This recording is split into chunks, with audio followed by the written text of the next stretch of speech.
Hi అండి, welcome back to my channel Yashasri world. ఎలా ఉన్నారు? అందరూ బాగున్నారు కదా. ఈరోజు స్పెషల్ పొటాటో రైస్ చేస్తున్నానండి.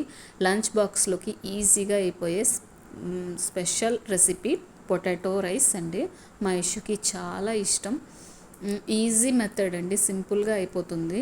ఫస్ట్ ప్యాన్ పెట్టి ఆయిల్ వేసుకొని శనగపప్పు, జీలకర్ర, ఆవాలు, ఒక ఎండుమిర్చి వేసి బాగా వేయించాలండి. బాగా వేగిన తర్వాత కరివేపాకు కూడా వేసి బాగా కలుపుకోవాలండి.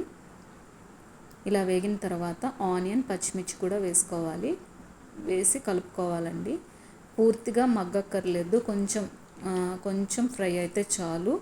అంటే అది మనం తింటూ ఉంటే అది మనకి టేస్ట్ తెలియాలండి. జస్ట్ అలా అయితే చాలు. ఈ విధంగా మగ్గిన తర్వాత తురిమి పెట్టుకున్న పొటాటోని కూడా వేసుకోవాలండి. వేసుకొని బాగా మగ్గనివ్వాలి. పొటాటో కదా, కొంచెం ప్యాన్కి అంటుకుంటుంది. అంటుకోకుండా కలుపుతూ ఉండాలండి. అస్తమానం కలుపుతూ ఉండాలి. ఆయిల్ కూడా నాకైతే ఒక 5 టేబుల్ స్పూన్స్ వరకు పడిందండి. 5 స్పూన్స్ వరకు పడింది ఆయిల్. కొంచెం కలుపుతూ ఉంటే ఆయిల్ కూడా ఎక్కువ పడదండి దీనికి. కలపాలి, కలుపుతూ ఉండాలి ప్యాన్కి అంటుకోకుండా.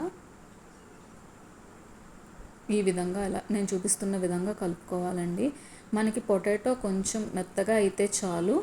ఆ విధంగా అయ్యాక, కొంచెం మెత్తగా అయ్యాక అల్లం వెల్లుల్లి పేస్ట్ వేసుకోవాలి. పిల్లలకైతే అల్లం వెల్లుల్లి పేస్ట్ కూడా అవసరం లేదండి. మన పెద్దవాళ్ళకైతే కొంచెం టేస్ట్ బాగుంటుంది. అంటే స్పైసీ తెలుస్తుందండి. ఆ ఫ్లేవర్ ఉంటుంది కదా, మనం కొంచెం ఇష్టంగా తినడానికి ఉంటుంది. పిల్లలకైతే అవసరం లేదు. ఈ విధంగా అల్లం వెల్లుల్లి పేస్ట్ వేసుకొని బాగా కలుపుకోవాలి. ఈ వీడియో అయితే నా చిట్టి తల్లి తీసిందండి. నాకు పట్టుకొని కలపడం కష్టం కదా, అందుకని చెప్పి తను వీడియో తీస్తూ ఉంది. మమ్మీ నేను తీస్తానని చెప్పి. అది మగ్గిన తర్వాత కొంచెం కారం, ఉప్పు కూడా వేసుకొని బాగా కలుపుకోవాలండి.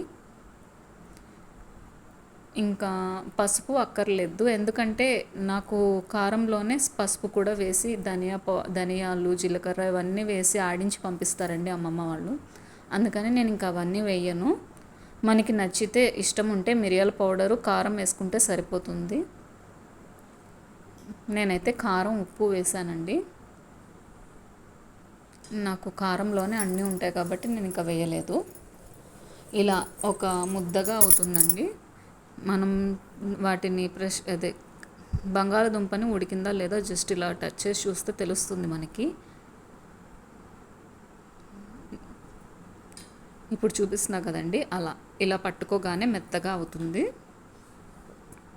ఈ విధంగా అయ్యాక లాస్ట్లో కొంచెం కొత్తిమీర వేసుకొని ఆ ఫ్లేవర్ మొత్తం వాటికి అంతటికీ పట్టేటట్టు కలుపుకోవాలండి.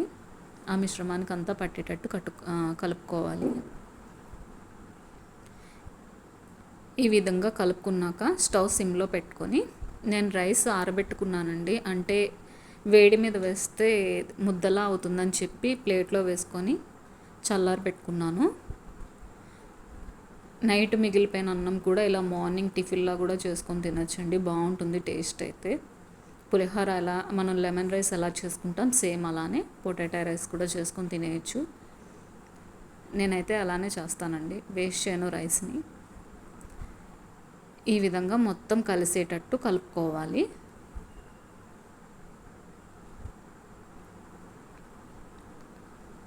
ఎంత రైస్ పడుతుందో చూసుకొని దాన్ని బట్టి సాల్ట్ కూడా అడ్జస్ట్ చేసుకోవాలండి లాస్ట్లో.